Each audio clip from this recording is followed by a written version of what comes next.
Assalamualaikum warahmatullahi wabarakatuh.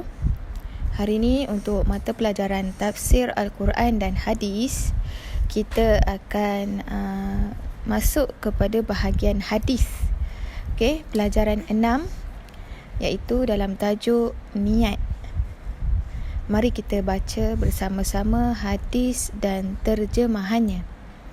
Boleh rujuk dalam kitab muka surat 27.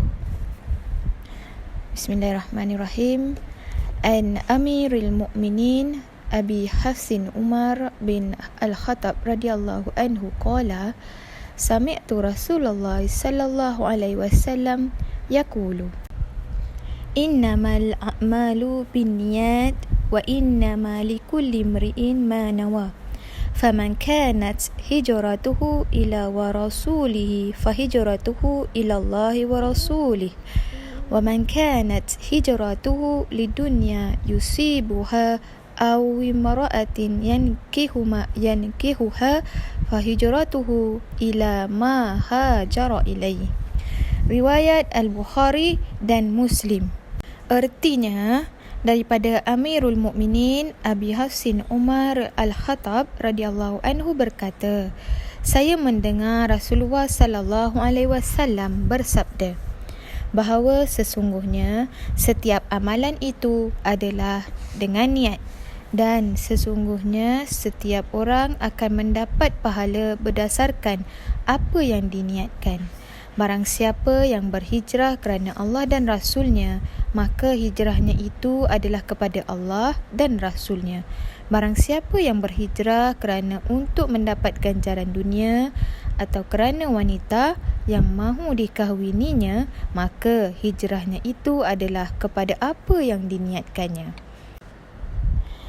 Okey, hadis ini diriwayatkan oleh dua orang imam ahli hadis, iaitu Abu Abdullah Muhammad bin Ismail bin Ibrahim bin Al-Mughirah dan Abu Al-Husin Muslim bin Al-Hujjaj bin Muslim Kushairi An-Nisaburi.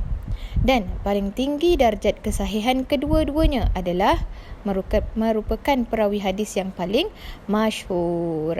Kedua-dua ni adalah perawi hadis yang paling masyhur, dan hadis-hadisnya adalah hadis yang sahih, iaitu yang betul lah. Yang paling masyhur iaitu siapa dia? Sahih Bukhari dan kitab Sahih Muslim. Ni dua ni lah perawi hadis yang paling masyhur. Dialah yang merawikan hadis tentang niat ini. Okey, kita terus lihat pada muka surat 28 pada huraian hadis. Hadis ini telah disabdakan oleh Nabi Muhammad sallallahu alaihi wasallam ketika peristiwa hijrah. Seorang lelaki berpindah dari Mekah ke Madinah demi semata-mata kerana mengahwini seorang wanita bernama Ummu Qais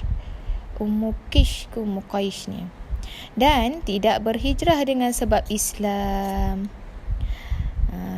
Niat letaknya dalam hati untuk melakukan sesuatu perbuatan atau amalan. Nabi Muhammad sallallahu alaihi wasallam sangat menegaskan setiap amalan yang dilakukan mestilah disertai dengan niat. Perbuatan baik seorang mukmin tidak akan diterima dan tidak mendapat pahala jika tidak disertai dengan niat.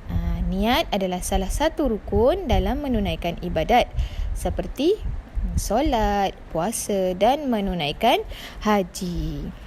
Setiap amalan wajib diniatkan ikhlas kerana Allah Ta'ala. Jika tidak, amalan tersebut sia-sia sahaja. Tak kiralah apa saja yang kita buat dalam dunia ni, mestilah niat kerana Allah Ta'ala.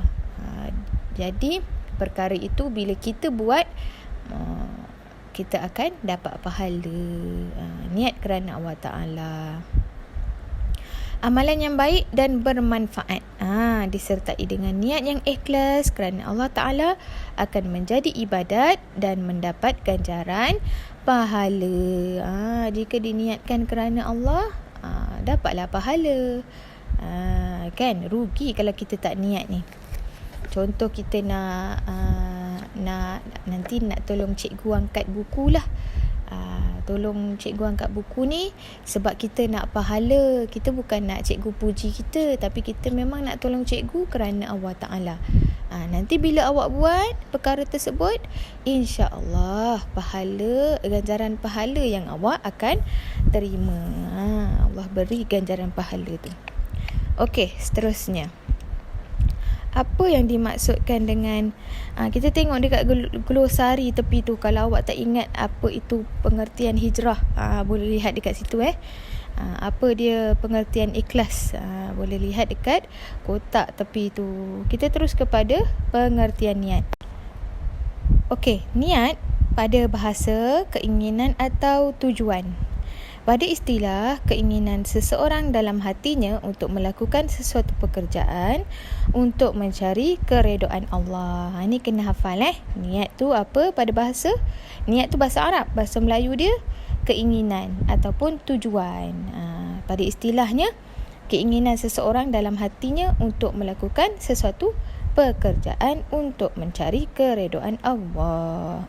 Itu pengertian niat. Hafal ya? Okey. Seterusnya, tujuan niat. Apa tujuan niat? Kenapa kena niat? Pertama, untuk membezakan ibadat dengan adat. Adat tu apa? Adat tu kebiasaan yang kita lakukan.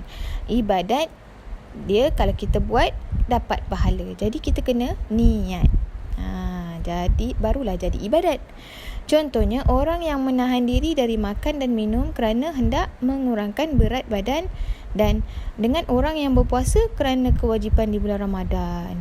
Nampak kan dekat situ kan? Awak diet sebab nak kurus, tak dapatlah pahala. Tapi bila kita puasa, kita berniat nak puasa kerana Allah Ta'ala, jadi kita dapat pahala puasa tersebut. Kan dapat 2 dalam 1, dapat kurus, dapat pahala puasa. Macam itulah. Jadi begitu juga orang yang mandi biasa dengan orang yang mandi wajib. Kalau mandi biasa tu, mandi je lah macam biasa sebab kita nak bersih. Tapi kalau kita mandi wajib, kita niat kan. Jadi kita dapat pahala. Yang kedua, untuk membezakan sesuatu ibadat berbeza dengan ibadat yang lain. Contohnya, niat melakukan puasa qada dan niat melakukan puasa sunat. Begitu juga niat melakukan umrah dan niat melakukan haji. Kesalahan niat dalam melakukan ibadat boleh membatalkan dan merosakkan ibadat. Begitu pentingnya niat dalam setiap ibadat yang kita lakukan. Salah niat, salahlah ibadat yang kita lakukan. Awak nak puasa tapi awak nak puasa wajib ni tapi awak niat puasa sunat, maka salahlah niatnya kat situ. Awak nak buat haji tapi awak niat umrah. Jadi kat situ kena niat betul-betul. Sebab tu setiap amalan, setiap ibadat yang kita lakukan mesti ada niat. Wuduk ada niat, solat ada niat, puasa ada niat, semua ada niat. Barulah Allah terima ibadat kita. Barulah dekat situ nampak bezanya ibadat ini dengan ibadat yang itu. Okey. Jelas ya di situ? Okey, untuk erti perkataan, sila baca dan hafaz. Saya nak 5 perkataan. 5 perkataan bahasa Arab, dan maksud dia hantar voice pada saya. Okey.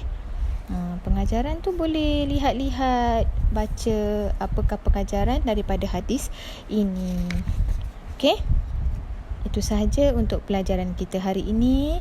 Terima kasih. Assalamualaikum warahmatullahi wabarakatuh.